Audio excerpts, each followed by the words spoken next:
Employability skills class 10 code है 402। इसमें हम सेल्फ मैनेजमेंट स्किल्स देख रहे हैं, यूनिट नंबर 2 है। बात चल रही है स्ट्रेस मैनेजमेंट की, यानी तनाव का प्रबंधन हम कैसे करेंगे। मैनेजमेंट टेक्निक्स, किसके मैनेजमेंट की बात हो रही है? ये हो रही है स्ट्रेस मैनेजमेंट की बात। स्ट्रेस मैनेजमेंट जो आपको तनाव होता है, प्रतिदिन होता है, क्योंकि ज़िंदगी में उतार चढ़ाव आते रहते हैं। खुशी आती है, कभी गम आता है, कभी खुशी आती है, तो ये स्ट्रेस होता रहेगा। ये एक पार्ट है लाइफ का।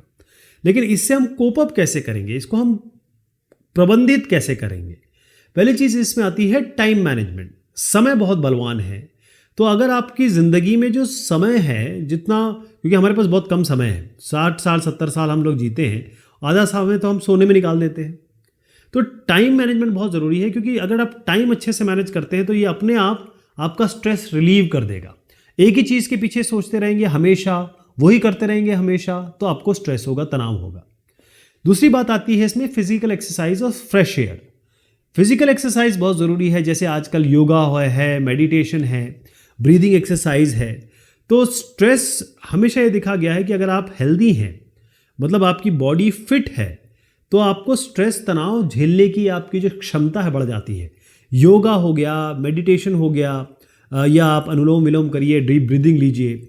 ये सब चीज़ें आपके शरीर में जो तंत्रिका हैं, ब्लड सर्कुलेशन है, इसको बढ़ाती है और आपके बॉडी को रिलैक्स करती हैं, आप आराम से रह पाते हैं।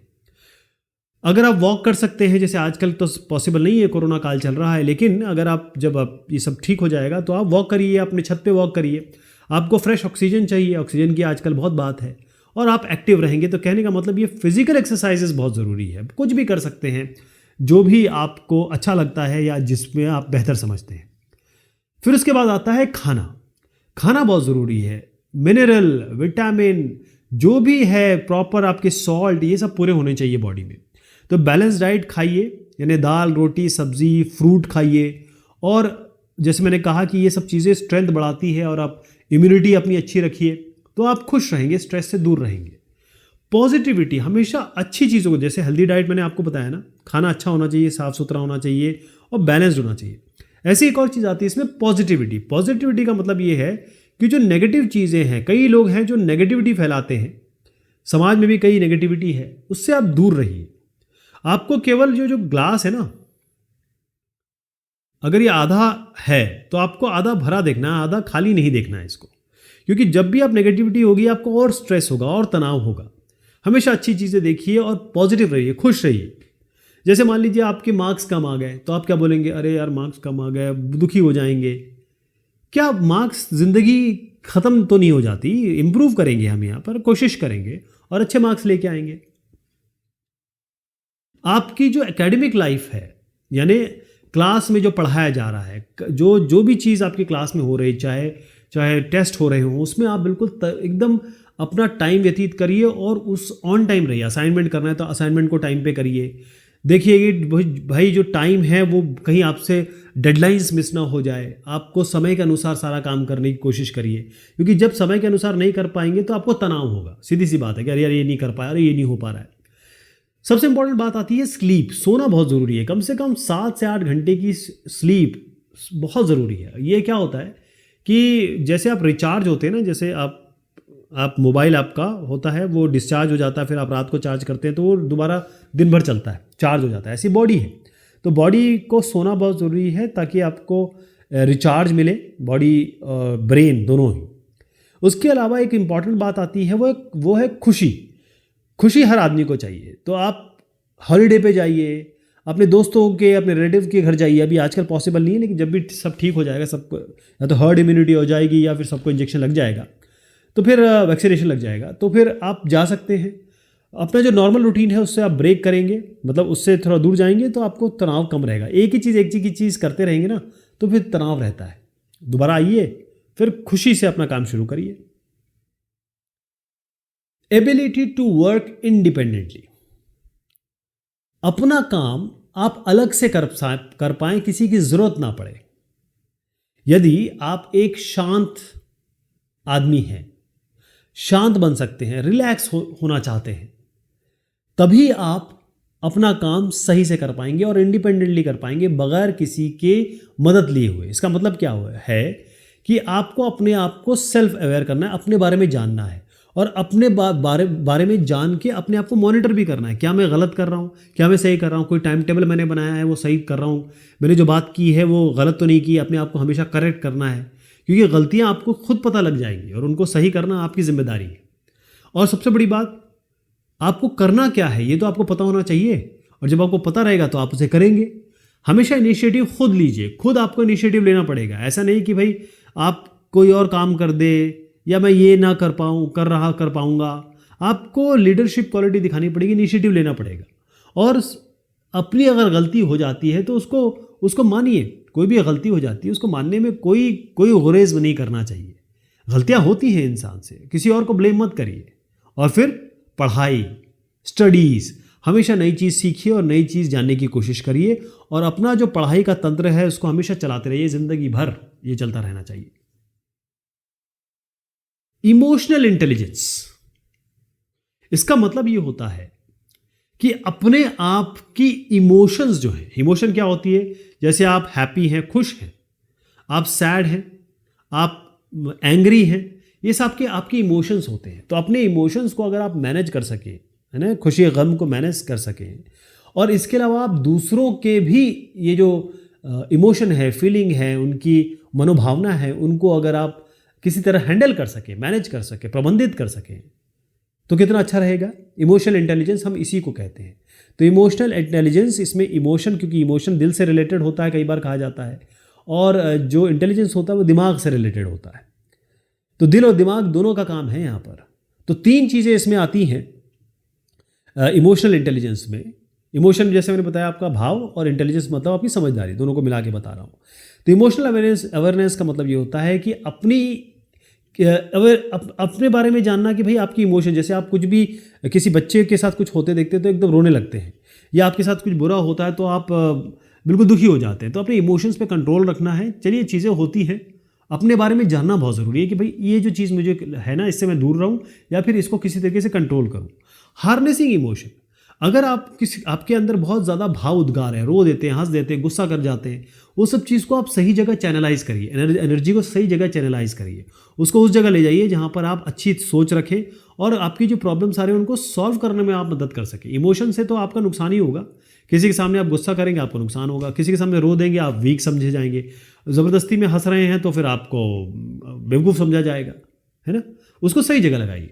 मैनेजिंग इमोशन, अपने इमोशन को, अपनी खुशी, अपनी दुख, इन सब को आपको मैनेज करना है और आपको दूसरों का भी मदद करना है। अपने आप को संभालिए और दूसरे को संभालिए। कोई अगर दुखी है तो उसका सपोर्ट बनिए, उसकी मदद करिए, राइट।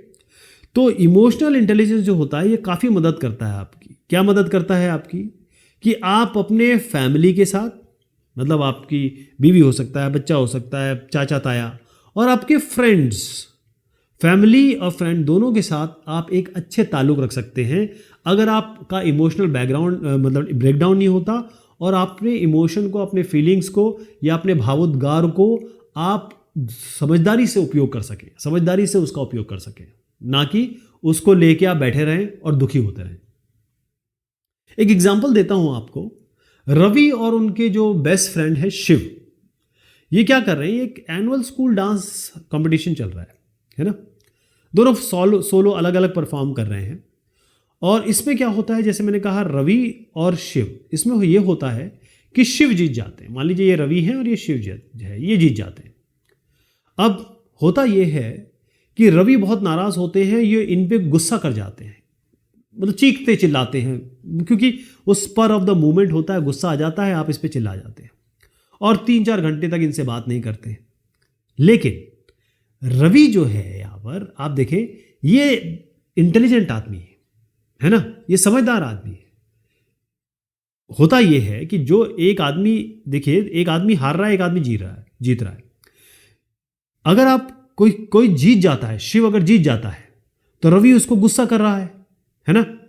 अगर रवि इंटेलिजेंट होता, इमोशनली इंटेलिजेंट होता, तो वो क्या करता, उसको डिफीट मिल गई, चलो हार गए, उस डिफीट को वो एक्सेप्ट करता, वो असफल हो गया, कोई बात नहीं, लेकिन उसको ग्रेसफुली लेता और इससे हाथ मिलाता और कहता कि बहुत अच्छा काम किया आपने, बहुत शानदार काम किया, और अगले कंपटीशन में मैं पूरी मेहनत करूंगा और जीतने की कोशिश करूंगा। तो आप देखिए, इसे ही इमोशनल इंटेलिजेंस कहते हैं कि गुस्सा करना, चिल्लाना, चीखना और किसी से नाराज़ होना, उससे बेहतर है कि आप इमोशनली स्ट्रांग हो जाएं। अपने कोई भी अगर आपके साथ नुकसान या फिर हादसा होता है उसको आप एक्सेप्ट करिए और आगे बढ़िए, राइट। तो कैसे हम इमोशनल इंटेलिजेंस ले पाएंगे या कैसे उसको प्रबंधित कर पाएंगे? सबसे पहले आपको, जैसे मैंने कहा, इमोशन को पता होना चाहिए। भाई हमारा बिहेवियर क्या होता है, किसी के प्रति कोई भी चीज़ हो जाती है हम किस तरीके से रिएक्ट करते हैं। मैक्सिमम जो भी नुकसान होते हैं वो आपके गुस्से से होते हैं। दुनिया में यही होता है, गुस्से से आधे से ज़्यादा लोग जो जेल में हैं वो अपने गुस्से के कारण है। तो अपने आप को इम्प्रूव करिए, है ना। कोई भी चीज़ एकदम स्पर ऑफ द मोमेंट या उस समय मत एकदम डिसीजन मत ले लीजिए, थोड़ा सोचिए, हर चीज़ के बारे में थोड़ा टाइम लीजिए, एकदम से गुस्सा मत करिए, एकदम से कोई कुछ बोलता है तो उसको जवाब मत दे दीजिए, सोचिए, समझिए, फिर बोलिए। और मेडिटेशन और योगा, ये सारी चीज़ें आपके चित्त को, आपके दिमाग को, आपके दिल को शांत करती है। तो ये सबसे बढ़िया तरीका है, योगा करिए, कुछ ऐसा करिए जिससे आप शांत रहें। अब सवाल जवाब देख रहे हैं, इसमें आपको स्ट्रेस और स्ट्रेस मैनेजमेंट के बारे में बताना है। अपने शब्दों में बताइए। स्ट्रेस और स्ट्रेस मैनेजमेंट के बारे में आपने काफ़ी पढ़ लिया है, तो उसी को देख लेते हैं। स्ट्रेस मतलब ये होता है, स्ट्रेस का मतलब होता है तनाव। तो तनाव आपका इमोशन, जो दिल के भाव है, दिमागी तौर पे, या आपके शारीरिक परेशानी कोई आ गया, कोई डायबिटीज़ हो गया, हाइपरटेंशन हो गया, या आप सोशल रिएक्शन, मतलब पब्लिक में जाके आप कैसे बिहेव करते हैं, किस तरीके से कोई आपके सामने सिचुएशन आती है कैसे रिएक्ट करते हैं। तो ये सब जो चीज़ें आती हैं किस कारण से आ रही हैं? कोई डिमांड या थ्रेट के कारण। आपने कोई चीज़ मांगी, वो आपको नहीं मिली, तो आप कैसा काम करेंगे? कोई थ्रेट है, आपको लग रहा है कि मुझे कोई नुकसान पहुंचा सकता है, तो अब आप कैसे रिएक्ट करेंगे? तो ये डिमांड और थ्रेट आपकी ज़िंदगी में चाह, ज़रूरतें और डर, चाहत और डर, यही दोनों स्ट्रेसर्स हैं और यही स्ट्रेस क्रिएट करती है। स्ट्रेस का मतलब यही होता है ना। जैसे आपका एग्ज़ाम होने वाला है और आप अपने आप को मान रहे हैं कि मेरा तो यार, मैंने तैयारी नहीं की, मैं फेल ना हो जाऊं। स्ट्रेस मैनेजमेंट का मतलब होता है तनाव का प्रबंधन। तो आप एक किस तरीके से जो डेली आपके प्रेशर्स आ रहे हैं, उतार चढ़ाव आ रहे हैं, कैसे उसको हम डील करेंगे। चाहे आप थोड़ा सा लो फील कर रहे हैं, कैसे डेली जो परेशानी आ रही है उनको हैंडल करेंगे। तो इसलिए क्या होगा कि आप अपने डेली रूटीन में देखिए, पहले अपने आप समझिए कि भाई हमें स्ट्रेस क्यों हो रहा है, और स्ट्रेस के कारण जानिए, और कारण जानने के बाद उस पर एक्ट करिए ताकि आप कम से कम स्ट्रेस ले सकें। आपका काम जो है, चाहे वर्क है, आपकी किसी के साथ रिलेशनशिप हो, थोड़ा फन कीजिए, थोड़ा सा रिलैक्स हो जाइए, और कोशिश ये करिए कि जो स्ट्रेस बेसिकली क्या होता है, वो चीज़ें जो वो प्रोलॉन्ग टाइम के लिए होती है। स्ट्रेस हमेशा बुरा नहीं होता, अच्छा भी होता है। जैसे फायर अलार्म होता है, वो अच्छा होता है, तभी तो आप आग से बच पाएंगे। लेकिन ऐसी चीज़ जो आपको तनाव ऐसा जो बहुत समय तक चल रहा है, वो आपके शारीरिक तौर पे, मानसिक तौर पे आपको परेशान करता है ना। वैसे हम किताब अभी जब डिस्कशन कर रहे थे काफ़ी लिख चुके हैं, तो वो भी आप लिख सकते हैं। List your favourite stress management technique and elaborate on why you find it the most effective for you. तो स्ट्रेस मैनेजमेंट टेक्निक यानी कि आपके तनाव को प्रबंधन करने की जो तकनीकें हैं, उसके बारे में हमने जाना। इसमें इन्होंने पूछा कौन सी बढ़िया है। तो पहले मैं आपको स्ट्रेस मैनेजमेंट टेक्निक हम जो डिस्कस कर चुके बता देता हूँ कि समय को मैनेज करना है, टाइम को मैनेज करना है, थैंक्स बाद में आएगा। पहले मैं आपको बता दूँ, टाइम मैनेज करना है, आपको समय को मैनेज करना है। किसी तरीके से आप अपनी एक्सरसाइज करिए, योगा करिए, ऑक्सीजन लीजिए, मतलब बाहर घूमिए, पेड़ पौधों के पास जाइए, खाना अच्छा खाइए, हमेशा पॉजिटिव चीज़ को देखिए। अपनी जो एकेडमिक लाइफ है, यानी जो आप पढ़ाई लिखाई कर रहे हैं, उसमें कोई डिले मत करिए। जब डिले करेंगे तो स्ट्रेस आ जाएगा। और अच्छी नींद लीजिए। अपने दोस्तों के साथ, अपने यारों के साथ, अपने रिलेटिव के साथ छुट्टी मनाइए, किसी जगह जाइए। तो ये सब चीज़ें हो सकती हैं। अब इसमें से उन्होंने पूछा है कि आपकी सबसे अच्छी टेक्निक कौन सी है। तो आप ये कह सकते हैं कि जो हेल्दी डाइट है, मैं अच्छा खाना खाता हूँ, अच्छा खाना पसंद करता हूँ, और अच्छा खाने से मेरी शरीर भी अच्छा रहेगा और मेरा दिमाग भी अच्छा रहेगा। कई लोग कह सकते हैं स्लीप, क्योंकि मैं परेशान होता हूँ, जैसे मैं सो के उठता हूँ तो मैं एकदम फ्रेश फील करता हूँ, मुझे कोई टेंशन या स्ट्रेस नहीं होता। तो इस तरीके से आप इनमें से कोई भी चूज़ करके उसका कारण बता सकते हैं। चलिए साहब, ये बात हुई इस डिस्कशन की। बहुत शुक्रिया, बहुत मेहरबानी आप सभी की।